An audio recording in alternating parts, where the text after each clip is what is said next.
क्या आप जानते हैं कि एक बार भगवान विष्णु ने स्वयं देवी पार्वती से विवाह किया था? परंतु ये कोई साधारण विवाह नहीं था। ये एक दैवी लीला थी, जिससे सृष्टि में फिर से संतुलन लाया गया। इस वीडियो में जानिए देवी सती के पुनर्जन्म की कहानी, पार्वती का कठोर तप, विष्णु भगवान की अद्भुत योजना और कैसे हुआ शिव पार्वती का दिव्य मिलन। ये कहानी केवल प्रेम नहीं, बल्कि भक्ति, विश्वास और सृष्टि के रहस्यों से जुड़ी हुई है। अंत तक देखें और जय विष्णु, जय पार्वती माता कमेंट बॉक्स में जरूर लिखें।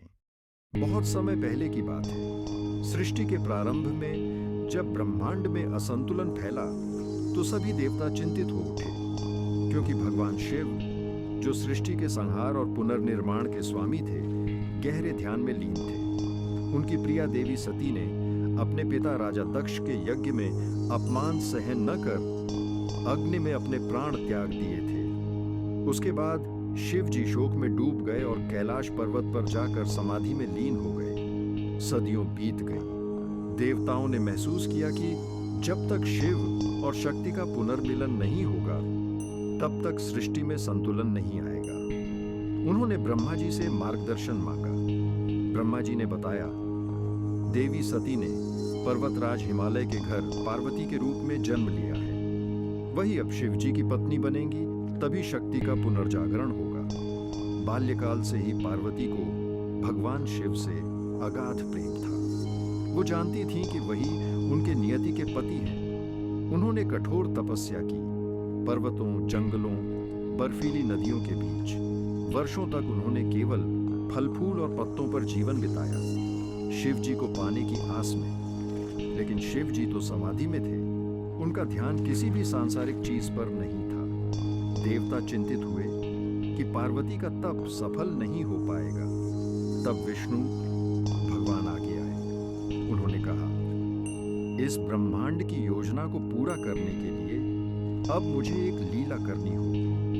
विष्णु भगवान ने एक रूप धारण किया और पार्वती के सामने प्रकट हुए।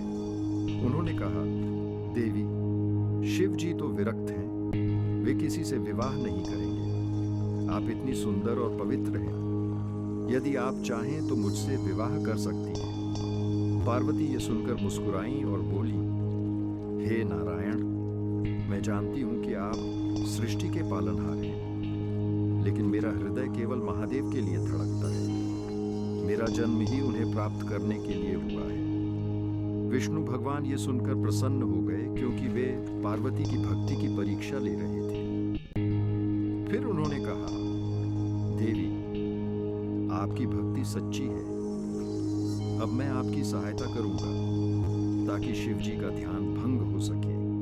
विष्णु भगवान ने अपनी माया से एक विवाह का दृश्य रचा।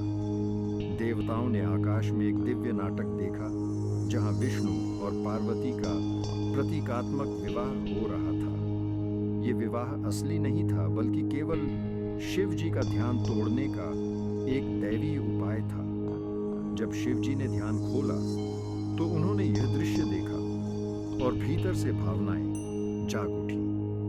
उन्हें स्मरण हुआ, यह तो वही शक्ति है जो पहले सती के रूप में मेरी पत्नी थी। वो समझ गए कि यह सब ब्रह्मांड की लीला है। शिव जी ने ध्यान समाप्त किया और विष्णु भगवान के सामने प्रकट हुए। विष्णु मुस्कुराए और बोले, हे महादेव, मैंने केवल आपकी शक्ति को आपसे मिलाने के लिए यह लीला रची।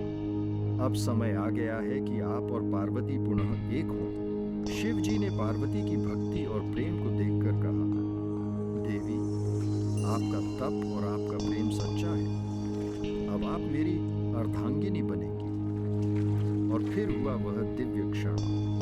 कैलाश पर्वत पर शिव और पार्वती का दिव्य विवाह। देवता, आर्षि, गंधर्व सभी इस अद्भुत दृश्य के साक्षी बने।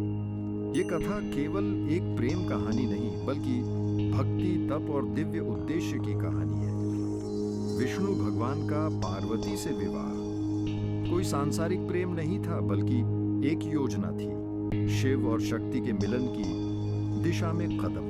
विष्णु ने दिखाया कि जब प्रेम सच्चा होता है तो भगवान भी सृष्टि की योजना में हस्तक्षेप करते हैं। देवी पार्वती ने सिखाया कि सच्ची भक्ति और धैर्य से असंभव भी संभव हो सकता है। जिस प्रकार पार्वती ने शिव को पाने के लिए सैकड़ों वर्षों तक तप किया, उसी प्रकार जीवन में हमें भी अपने लक्ष्य, अपने सच्चे प्रेम और अपने धर्म के लिए धैर्य और विश्वास बनाए रखना चाहिए, क्योंकि भगवान विष्णु की यह लीला हमें सिखाती है कि हर प्रेम, हर संबंध और हर घटना में कोई न कोई दैवी उद्देश्य छिपा होता है।